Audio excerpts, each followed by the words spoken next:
I'll bet you're glad you're not standing where I am right now. Do you have any skills that help you deal with this type of fear? I do. Are you anticipating someone walking through that door right now with a weapon? No weapon, good, I checked. I am, and I do. Because of my training in the United States Marine Corps. Marine Corps training is extremely powerful. Military training is so powerful, it has the ability to change an individual's body and mind. A notable thing happened between the 17th and 18th centuries. No longer did a person have to be trained from birth, like the Spartans, but could be molded and shaped at any age through military training. Little has changed since the 17th century, except that military training has become a marvel of psychological engineering. The interesting thing is, did you know that military training is not just used to teach skills that will be used in combat? It's also used to develop a military mindset.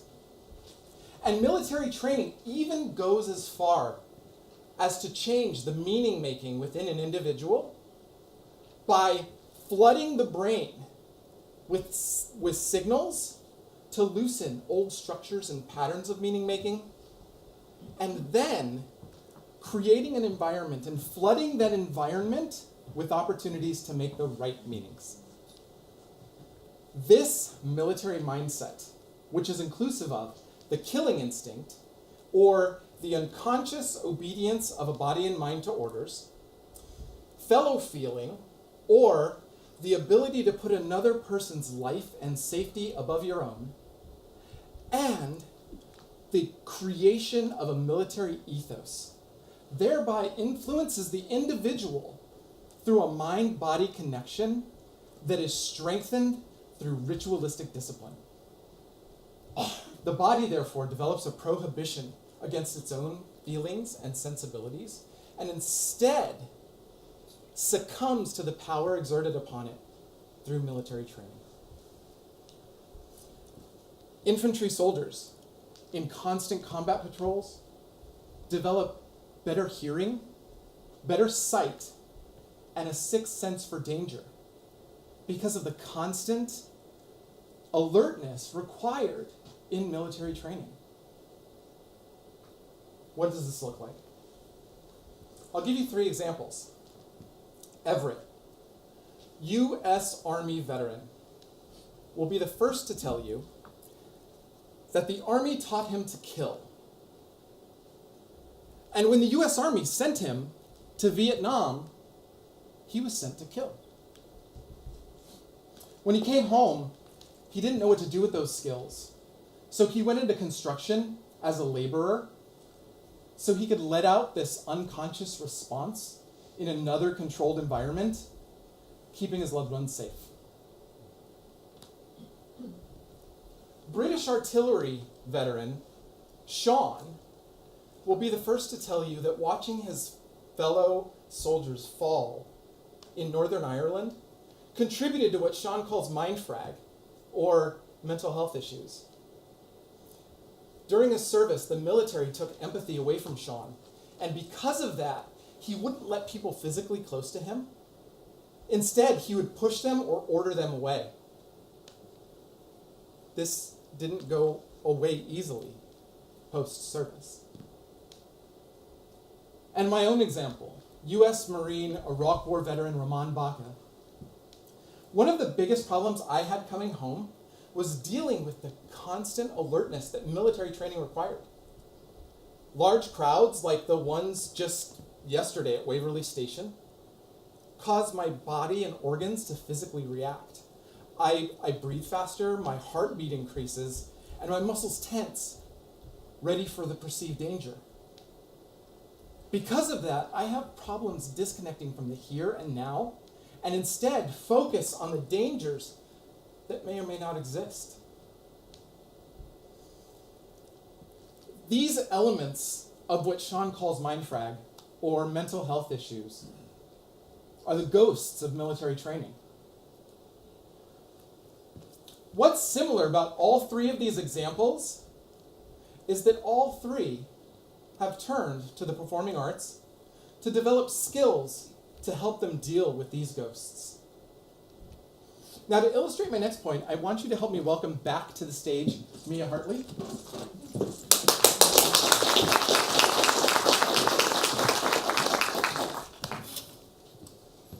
Everett, the U.S. Army veteran I talked about, took a dance workshop in New York City.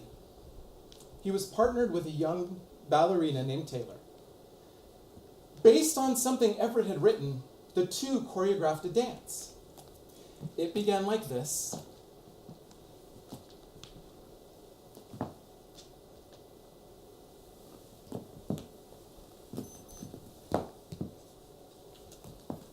And somewhere in the middle of the dance, Taylor reached up and gently caressed Everett's face and tilted it side to side.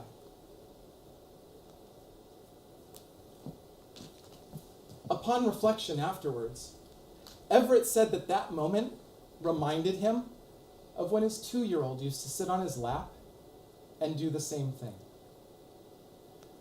Everett had let Taylor in, and he didn't respond with his military training.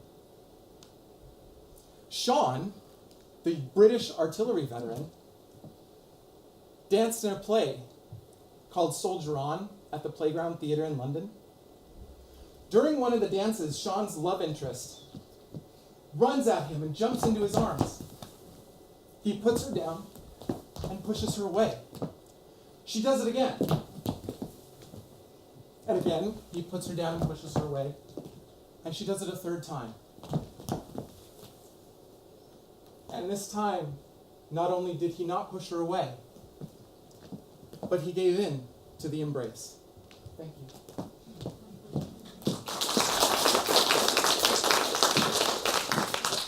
And finally, me. I started dancing and choreographing as a way to communicate the impact of war on individuals. Noble, right? But my friends will tell you that dancing and choreographing made me better.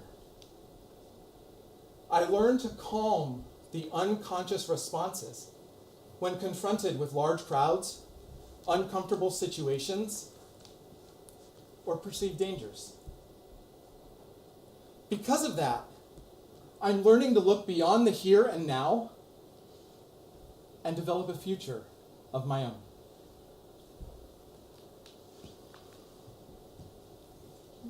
Now, what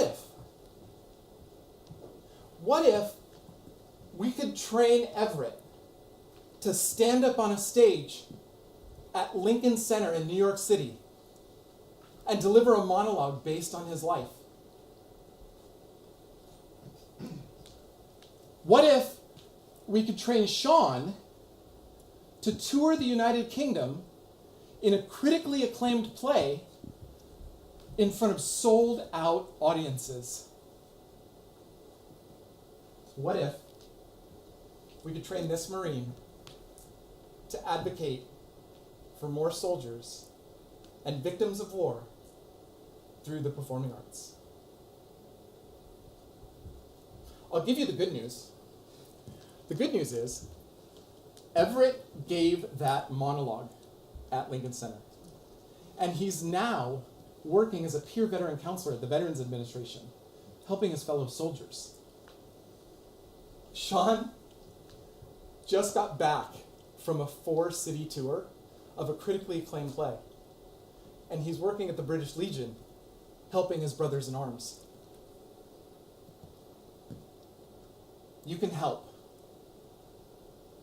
people like me, Everett, Sean,